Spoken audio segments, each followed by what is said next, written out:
जे शोक करीत आहेत ते धन्य, कारण त्यांचं सांत्वन होईल. शोक म्हणजे काय? रडणं. म्हणजे आपल्याला असं वाटतं की रडणं ही गोष्ट, रडणं किंवा दुःख होणं, आपल्याला काय कधी कधी खूप कधी कधी दुःख होतं, आपण खूप शोक करतो. मग तिथं सांगितले की जे रडतात, दुःख करतात ते धन्य. धन्य म्हणजे ते आशीर्वादित आहेत, कारण त्यांचं सांत्वन करण्यात येईल. त्यांना देव सांत्वन करेल. मग इथं शोक करीत आहेत ते धन्य म्हणजे काय? तर येशूची शिकवण, धन्य म्हणजेच इथं सांगितलं त्याचा अर्थ आनंदी. शोक करतायत ते काय आहेत? आनंदी. मग आता हे आपल्याला कळणार नाही की आपण रडतोय ना आपण आनंदी कसं काय, है ना? विजोड वाटतं ना हे, की आपण रडत असून आपण आनंदी कसं. तर इथं असं सांगितलंय की जग तर आपल्याला काय शिकवतो? अजिबात दुःख करू नका.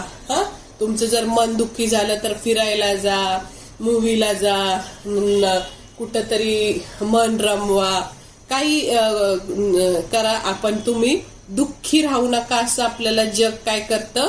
सांगतं. म्हणजे अजिबात शोक करायचा नाही, शोकाच्या पासून दूर पळायचं असं सांगतायत. सुखाच्या मागे जा, सुख शोधा. पण येशू सांगतोय जर आपल्याला धन्य व्हायचं असेल, म्हणजे आनंदी व्हायचं असेल, तर पहिलं आपण सगळ्यात पहिलं शोक केला पाहिजे. आणि तो शोक म्हणजे आपल्या पापासाठी आपण काय केला पाहिजे? शोक केला पाहिजे. म्हणजे इथं ह्या वचनाचा अर्थ तसा आहे की जे शोक करीत आहेत ते धन्य, कारण त्यांचे सांत्वन करण्यात येईल. आता इथं शोक आपण फक्त आपल्या पापांबद्दल, आपल्याला बंगला नाही, आपल्याला गाडी नाही, आपल्याला ही गोष्ट नाही, आपल्याला आजार आहेत किंवा काय आहे, त्या गोष्टीसाठी शोक नाही करायचा. देवाने सांगितलं त्या गोष्टी तर आपल्याला मिळतील. देवाची इच्छा खूप आपल्यासाठी त्यांनी गिफ्ट्स ठेवलेत. आपण सगळं जर आपण त्यात आलो तर सगळं आपल्याला मिळणारच आहे. पण देवाचं अशी इच्छा आहे की जे शोक करतात ते धन्य. म्हणजे शोक म्हणजे आपण आपले पाप जे काही आपल्यात कमी, आता प्रत्येक कुणीच जण एक सुद्धा माणूस परिपूर्ण नाही. प्रत्येक जण काय आहे, थोडे चांगल्या वाईट गोष्टी प्रत्येकामध्ये आहेत. मग आता इथं येशूनी सांगितलं की जे शोक करतात ते फक्त पापांसाठी आपण आपला शोक केला पाहिजे. आपल्याकडे हे नाही, मला नोकरी नाही, माझ्याकडे कार नाही, ह्याच्यासाठी नाही, तर आध्यात्मिक वाढीसाठी आणि आपल्याकडून कुठली पाप होतात त्याच्याबद्दल शोक करायला पाहिजे. मग पाप म्हणजे काय? आपल्याकडून समजा खोटं बोललं जात असेल, आपल्याकडून समजा द्वेष होत असेल, मत्सर होत असेल, फसवणूक होत असेल, कुठल्याही सगळ्या चुकीच्या गोष्टी ज्या आपल्याकडून होत असतील त्या आपल्याला माहित असतं ही गोष्ट येशूला आवडत नाही. मग त्या पापांबद्दल आपण काय करायचंय? पश्चाताप करायचा आणि त्या गोष्टी काय करायच्यात? सोडून द्यायच्यात. मग आता अनेक वेळा आपण काय करतो? ह्या गोष्टी देहाची फळं म्हणजे कुठलं खोटं बोलणं, राग, द्वेष, मत्सर, अनेक सैतानी गोष्टी काय करतात हे आपण करत असतो. मग त्यासाठी आपण काय करणार आहे? आपण आपल्या इच्छेने आपण नुसतं विचार करतो की बाप्पा आता इथून पुढे मी ते करणार नाही पाप, पण परत दुसऱ्या दिवशी तेच पाप होतं. कधी कधी आपल्याला खूप राग येतो, कधी कधी चिडचिड होती, कधी कधी अनेक चुकीच्या गोष्टी आपल्या हातातून आपल्या जीवनातून होऊन जातात. मग आपण जर ह्या गोष्टी केल्या, राग धरला, द्वेष केला, व्यसन केलं, ही सगळी देहाची फळे ती केली तर आपण सैतानाला दार उघडून देतो. ये आणि आमच्या घरात येऊन बस आणि आमचं काय कर? नाश कर. कारण इथं काय सांगितलंय देवाचं वचन? चोर येतो ते चोरी, घात आणि नाश करण्यासाठी. चोर कोण आहे इथं? सैतान. मग सैतान काय करतो? आपल्याला काय करतो? पहिलं चोरी करतो. चोरी काय करतो? आपल्या माइंडची चोरी करतो, आपल्या विचारांची. आणि तो काय म्हणतो? चर्चला नाही गेलं तरी चालतंय की, काय होतंय? चर्चला नाही गेलं तरी चालेल, खोटं बोललं तरी चालेल, हे केलं तरी चालेल. अनेक गोष्टी आपल्याला लाईटली घ्यायला लावतो. आणि मग त्यांनी काय केलं? अशा चुकीच्या गोष्टी जेव्हा आपण करतो मग तेव्हा आपल्या विचारांची चोरी होती. मग आपण काय करतो? आपल्या मनात वचनांची चोरी होती. आणि मग अनेक गोष्टी, एकदा का चोरी केली त्यांनी विचारांची की आपला काय होतो? घात म्हणजे काय? खून.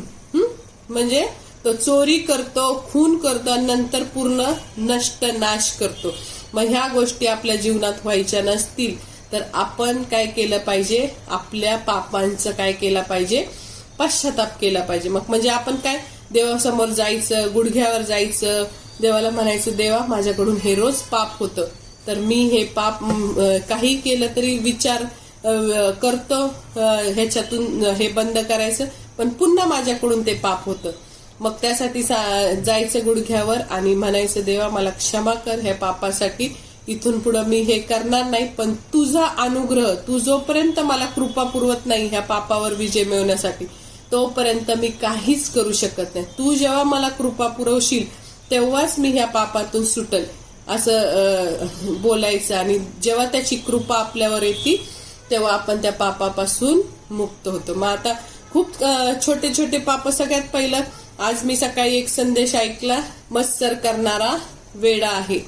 आदाम आणि हवा आणि काईन आणि हाबेल हे 4च लोक असताना तिथं एक पाप घडलं, आणि ते म्हणजे मत्सराचं पाप. काईनाने हाबेलाचं काय केला, खून केला. आणि मग त्यावेळेस असं झालं की ते 4 लोक होते, आदाम हवा, त्यांना देवाच्या सहवासात वाढवत होते, त्यांना दान द्यायला शिकवत होते की बघा देवाला दान आवडतं, तुम्ही दान करा. आपल्या उत्पन्नाचं प्रथम फळ ते घेऊन आले होते. आणि त्या हाबेलाचा यज्ञ देवाने स्वीकार केला आणि काईनाचा नाही केला.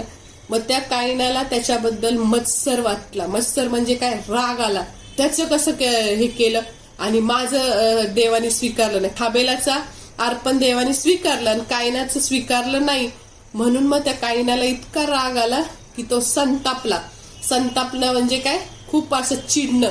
तो इतका चिडला की तो एवढा चिडून जाऊन त्या ह्याच्यावर, कुणावर, त्याच्यावर घात करतो. शेतातच त्याला काय करतो, डोक्यात मारून सख्ख्या भावाला काय करतो, फक्त संताप आल्यामुळं, राग आल्यामुळं, मत्सर झाल्यामुळं तो काय करतो, त्याचा खून करून टाकतो. म्हणून जर रागावर कंट्रोल नसेल, तर काय सांगितलं की काईनाने हाबेलाचा खून का केला, तर त्याच्या रागावर कंट्रोल नव्हता, त्याच्या रागावर नियंत्रण नव्हतं, म्हणून त्याच्यात पुढची पाप त्यांनी करायला हे केलं. आणि म्हणून मग काय करायचं, जर मत्सर कुणाबद्दल पण आपल्याला राग आला, आता समजा एखादा आई वडिलांच्या मुलांना असं वाटतं की ते आई वडील त्याच्यावर जास्त प्रेम करतात, 3-4 मुलं असतील, माझ्यावर करत नाही, मग कधी कधी संताप येतो, राग येतो. तर तसं करायचं नाही. योसेफाला पण बघा, योसेफाच्या जीवनात त्याचे 10 का 11 भाऊ आहेत, ते सगळा त्याचे द्वेष करायचे, त्याला स्वप्न पडायचे आणि सगळेजण काय करायचे, तर त्याला बाप त्याचा लाड करायचा खूप. बाप त्याला रंगीबिरंगी झगा शिवून दिला होता त्याला एकट्याला. तो आपल्या भावांची सगळ्यांची कंप्लेंट, भाऊ वाईट वागायचे की नाही, मग ते भाऊ वाईट कुठं चुकतात ते येऊन रिपोर्टिंग तो काय करायचा, आपल्या वडिलांना सांगायचा. म्हणून त्याच्यावर ते सगळे राग धरून होते. मग आपण जर जीवनात विचार केला आणि बघितलं की जर एखाद्या व्यक्तीचा एखादा दुसरा व्यक्ती मत्सर करत असेल, समजा 2 बहिणी असतील आणि एक बहीण खूप गरीब आहे आणि एक बहीण खूप श्रीमंत आहे, आणि ती गरीबवाली बहीण तिचा मत्सर करती, तिचा राग करती, तिचं एवढं चांगलं झालं असं तसं करून ती राग करती. तर त्यांनी सांगितलं की ज्या वेळेस एखादा माणूस म्हणजे एक स्त्री किंवा एक पुरुष दुसऱ्याचा मत्सर करतो, म्हणजे राग धरतो, संताप येतो, तर त्यावेळेस तो ज्याचा मत्सर होतो तो माणूस आशीर्वादित होतो, त्याची प्रगती होती. आणि जो मत्सर करतो, ज्याला राग येतो, त्याच्याबद्दल खूप संताप येतो, काईनाला खूप संताप आला, त्याचं अर्पण काय केलं, आणि मग त्याचे आशीर्वाद पूर्ण नष्ट होतात. जो द्वेष करतो, मत्सर करतो, त्याचे आशीर्वाद नष्ट होतात.